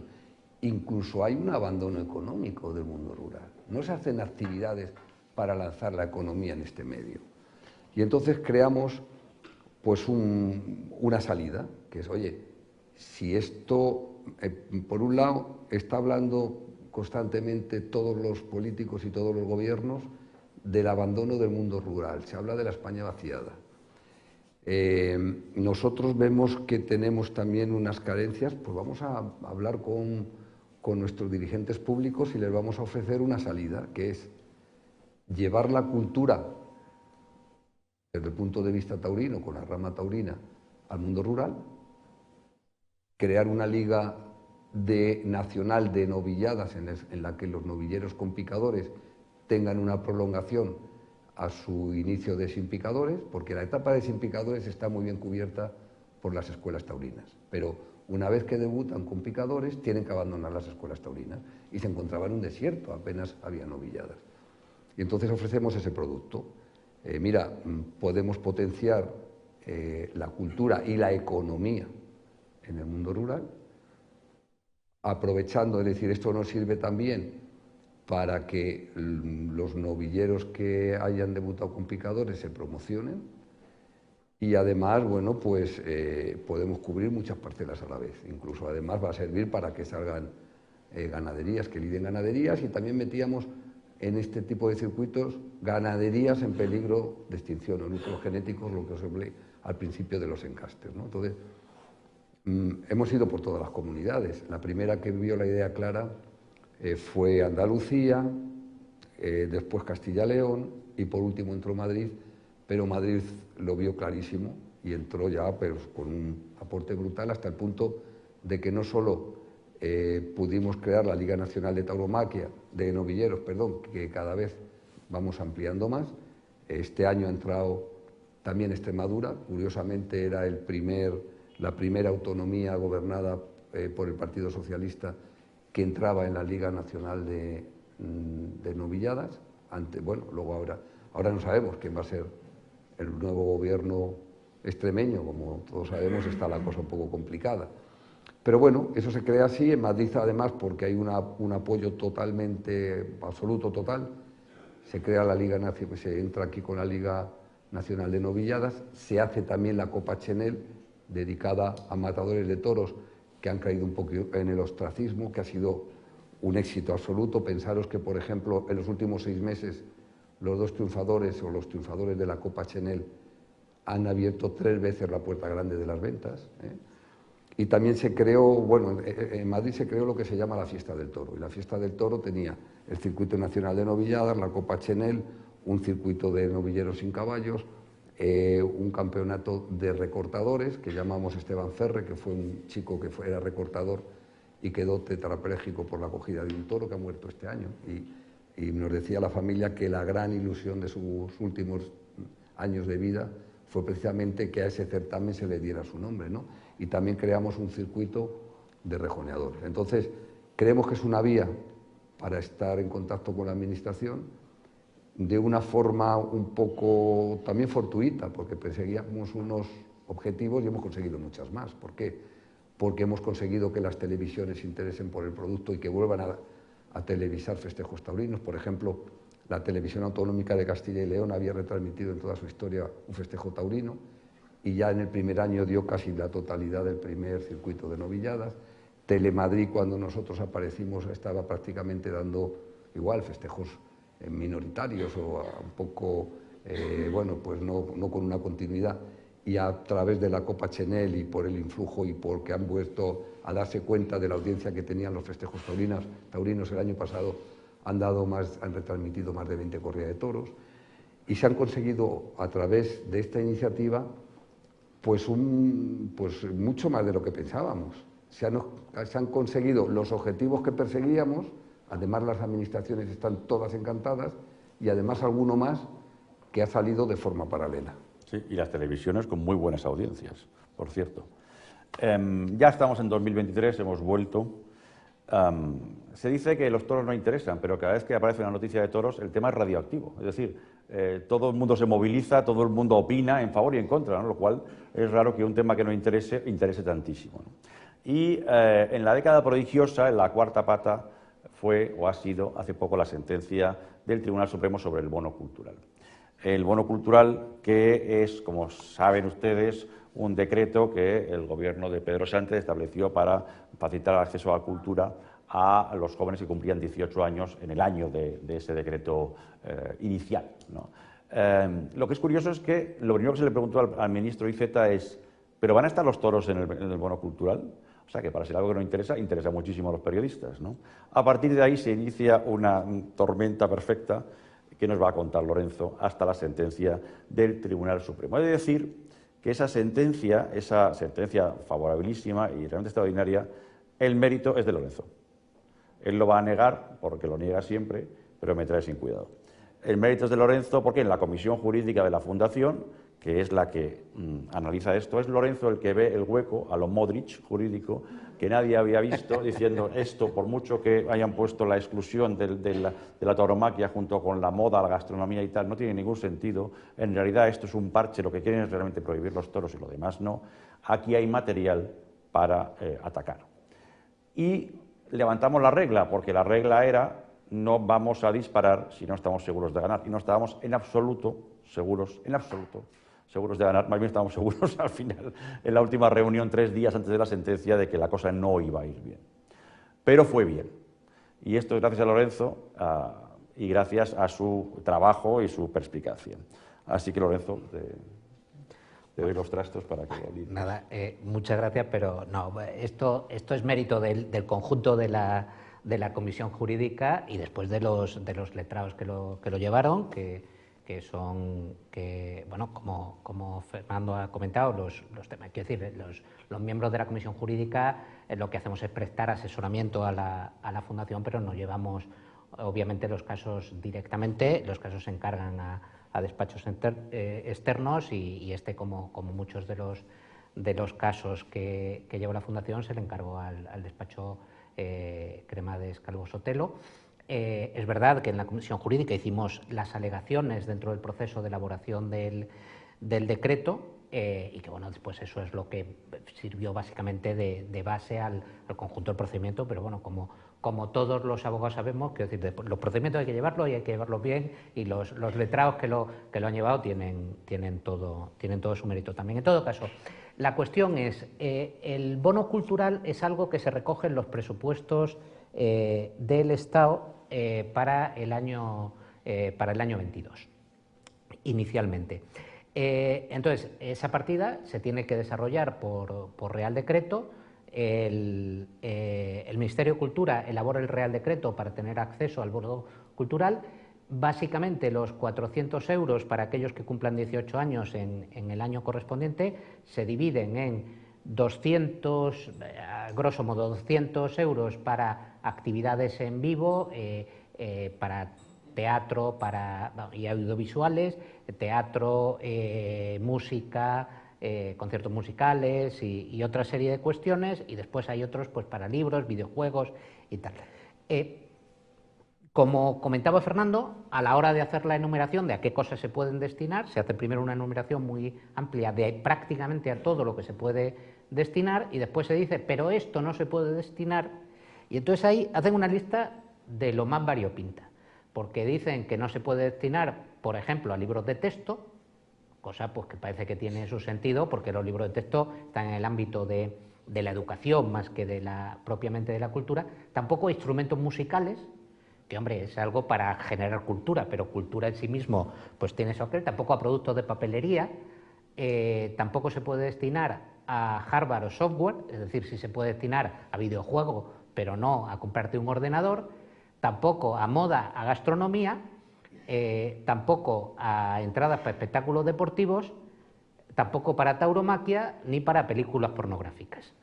Básicamente, esas son las exclusiones, así dicho grosso modo, que tiene la historia. Entonces, cuando nos ponemos a analizar aquello, básicamente la cuestión es, oiga, usted lo único que ha excluido de verdad como actividad cultural es la tauromaquia, porque todo lo demás son otras cosas que pueden tener vinculaciones con la cultura, pero que no son manifestaciones culturales en sí mismas. Y ese es básicamente el núcleo del recurso. El asunto no era fácil, y no era fácil por distintas cuestiones. Como dice Fernando, ahí nos saltamos de alguna manera la regla y no era fácil por distintas cuestiones. Primero, por un tema de legitimación, porque lo que hicimos fue impugnar un Real Decreto emanado del Consejo de Ministros y, por tanto, consistía en que una fundación pudiera conseguir que el Tribunal Supremo declarara nulo un reglamento de carácter general, lo cual en principio no es una cosa que guste demasiado. Y además las fundaciones, por la jurisprudencia del Tribunal Supremo, tienen relativamente restringida su legitimación. Sin embargo, eso es un primer trámite que se consiguió solventar, lo cual está bastante bien. Pero yendo al núcleo del asunto, había un tema problemático, y es la capacidad presupuestaria de un gobierno es prácticamente ilimitada la libertad que tiene para poder establecer cuáles son las normas de su presupuesto. Y a la hora de establecer sus políticas de fomento activo, el hecho de que los tribunales puedan entrar a valorar qué es lo que hace o no una administración es también muy complejo, porque pensemos lo difícil que es y lo complicado que sería desde un punto de vista de convivencia democrática el que los tribunales pudieran decidir que está bien o mal que se subvencione según qué tipo de cultura o que según otro tipo de cultura. Ese es realmente el debate al cual intenta reconducir la cuestión el abogado del Estado. Sin embargo, acertadamente, el Tribunal Supremo, en nuestra opinión, lo que hace es ver cuál era la base del debate que estaba ahí. Y la base del debate que estaba ahí es un debate tradicional en el derecho administrativo, que son los límites entre la discrecionalidad y la arbitrariedad. Y el Tribunal Supremo ve claramente que aquí lo que es un ejercicio de arbitrariedad, aquí no se está discutiendo la facultad que tiene la Administración para decidir que subvenciona o no.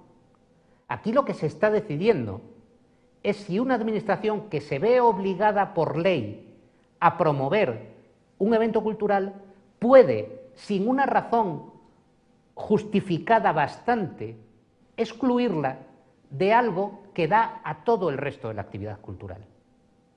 Y el Tribunal Supremo dice no. Usted tiene toda la libertad que usted quiera. Usted tiene la manera de decidir de qué manera promociona o no según qué cosas. Y en eso, obviamente, nosotros no podemos entrar. En eso la Administración es libérrima. Pero usted, frente a una actividad en la que legalmente está obligado a promover, no puede excluirla de una actividad de fomento general sin una justificación bastante. Una justificación particular bastante. Y para eso no lo hay en esta norma que se nos trae a debate, y por eso es por lo que declara que es nula la exclusión de la tauromaquia. Y nos parece que es algo bastante importante, porque eso, junto con las sentencias anteriores, no solamente dice que las administraciones, ninguna puede prohibir la tauromaquia, como intentó hacer Cataluña, ninguna puede desfigurar el rito, como intentó hacer Baleares, y en la actividad de fomento cultural no se puede excluir a la tauromaquia si no es con una justificación particular bastante. Me parece que la protección que con eso se consigue no es pequeña. Es extraordinaria y por eso es la década prodigiosa. Realmente les recordarán que antes se mencionó la Fundación Hay Derecho y ahora vuelve a aparecer porque esta sentencia que consigue la Fundación Toro de Lidia en cierto modo es paradigmática y muy importante para otras entidades, hasta el punto de que la Fundación Hay Derecho en marzo de este año organiza un acto que se llama David contra Goliat, el derecho a defender derechos. Y se refiere a la legitimación activa de organizaciones de la sociedad civil para impugnar actos del poder.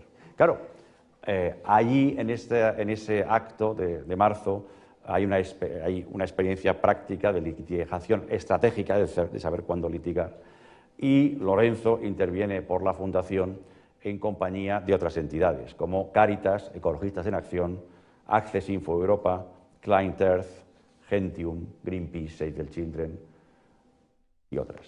Es decir, de llamarnos torturadores, asesinos, a ser el ejemplo paradigmático de la sociedad civil en materia de litigación estratégica, de haber marcado un camino, desde el punto de vista jurídico, aparte de otros caminos, para la sociedad, para ser mejor. Porque, como decía antes, la Fundación Hay Derecho y la Fundación Toro de Lidia tienen vidas paralelas, quieren las dos mejorar la sociedad desde su punto de vista, desde el punto de vista en el que trabajan. Tienen deseo sincero de que la sociedad sea mejor a base de hacer más felices y más seguros a los ciudadanos.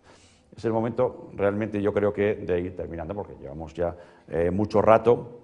Yo voy a terminar con una propuesta de viaje al futuro. Quiero que me comentéis vosotros dos y tengáis la última palabra de pensar en el futuro de la tauromaquia, en el futuro de la fiesta. Yo sí que quiero terminar con una proclamación, y es que yo estoy en la Fundación Toro de Lidia por un compromiso con Victorino Martín, compromiso que llevo a honor el mantenerlo y lo mantendré hasta el final, porque es una oportunidad que tienes de trabajar por tu país, para hacerlo mejor. Y también porque la tauromaquia en sí misma, y aparte de todo lo que podemos decir de ella, es algo extraordinariamente profundo. Cuando muere Iván Fandiño, y esto va a ser lo último que diga, me pidieron en el diario El Mundo, que escribiera un artículo, una especie de obituario, que no fue realmente así, fue una reflexión. Y lo llamé Iván Fandiño de Mortal y Rosa. Y en ese artículo hay un párrafo con el que quiero terminar y dar la palabra a Victorino y Lorenzo para que nos expliquen cómo ven la tauromaquia en el futuro, que decía lo siguiente: en el imperio de los subjetivismos, los relativismos, las medias verdades, las medias mentiras o las mentiras completas son un raro asidero las verdades profundas e incontestables. En la tauromaquia reside una de esas verdades. Cuando se inicia el rito ceremonial, que es una corrida de toros, los toreros que hacen el paseillo están ofreciendo su integridad física y su vida en ese rito. En bastantes ocasiones, el tributo se cobra en forma de heridas. En alguna, el dios del toro, sea cual sea para cada uno de los creyentes en la tauromaquia, exige el máximo sacrificio y la vida del oficiante. El planeta de los toros, tan necesitado de crítica y evolución en muchos aspectos, irradia, sin embargo, verdad desde su núcleo. La ofrenda de los toreros es real, las heridas son reales, la muerte es real. Con eso termino yo y doy la palabra a Victorino y Lorenzo, agradeciendo desde ya su amabilísima presencia y su interesantísima intervención, para que nos digáis un poco cómo veis en el viaje que hemos hecho los años que vienen a continuación. Bueno, el principal objetivo de la Fundación era normalizar la relación del mundo del toro con la sociedad, o de la sociedad con el mundo del toro. Y yo, como soy una persona optimista, creo que de aquí a unos años la fiesta de los toros tendrá el lugar que le corresponde en esta sociedad, estará presente en los presupuestos generales del Estado, tendremos consolidada completamente este organismo que nos represente frente a terceros. Las ganaderías y los en peligro de extinción, los núcleos genéticos en peligro de extinción, estarán reconocidos como tales, y sobre todo que tengamos los gobernantes que nos permitan vivir en libertad, disfrutando con lo que nos gusta y con lo que es nuestra vida. Bueno, yo soy optimista respecto al futuro de la fiesta de los toros, no solamente por lo que estamos viendo en las plazas, que hay un montón de jóvenes que van a las plazas, sino porque yo creo que hay cada vez una actitud más festiva en relación y más celebrativa en relación con la tauromaquia, que yo creo que es muy importante. Acercarse como parte del rito festivo de cada uno, yo creo que es una parte importante. Aún así, yo creo que la fiesta de los toros tiene que hacer, desde el punto de vista de los profesionales, tiene que hacer serias reflexiones internas de cómo consigue llegar a según qué estamentos, en según qué momentos, y para hacer que el espectáculo sea un espectáculo del que la gente sí quiera sentirse partícipe de forma clara. Yo lo comentaba ayer en Twitter. Ayer por la tarde en Madrid estaba cerrado el Retiro y estaban cerrados 9 parques por la alerta de calor. A las 7 de la tarde se celebraba una novillada en Las Ventas, con la mitad de la plaza al sol. Una cosa es que defendamos el rito, que es lo que pasa en el redondel, y otra cosa es que no estemos a la altura en comodidad, en acceso, en manera de estar en la plaza, como cualquier otro espectáculo del siglo XXI. Y eso es una reflexión que la tauromaquia tiene que hacer. Igual que la tauromaquia no puede perder la imprevisibilidad que tiene, que es algo que le diferencia de cualquier otra actividad, pero a cambio hay que ser mucho más serio en cuanto al toro que se lidia, y eso lo puedo decir aquí porque Victorino es o el ganadero más serio con eso, o uno de los más serios, quiero decir, después de las corridas que ha echado este año en Madrid y Sevilla, aparte de otras, pues, quiero decir, así se va a una plaza de toros y así se consiguen espectáculos como los que hay. Pero también los toreros tienen que tener un nivel de compromiso de otra manera. Eso es muy importante y hay que saber conectar con la sociedad. Y yo también coincido con Vitorino en que creo que la Fundación debe tener un papel importante en continuar en esa interlocución con las administraciones públicas y en elevar el nivel del debate, como Fernando ha planteado y como creo que se lleva haciendo. Bueno, se han quedado muchas cosas pendientes, pero el tiempo se acaba y el viaje en el tiempo también se ha acabado. Vitorino, Lorenzo, ha sido un honor, ha sido un placer. Espero que todos ustedes hayan disfrutado como he disfrutado yo. Gracias por venir y vivan los toros.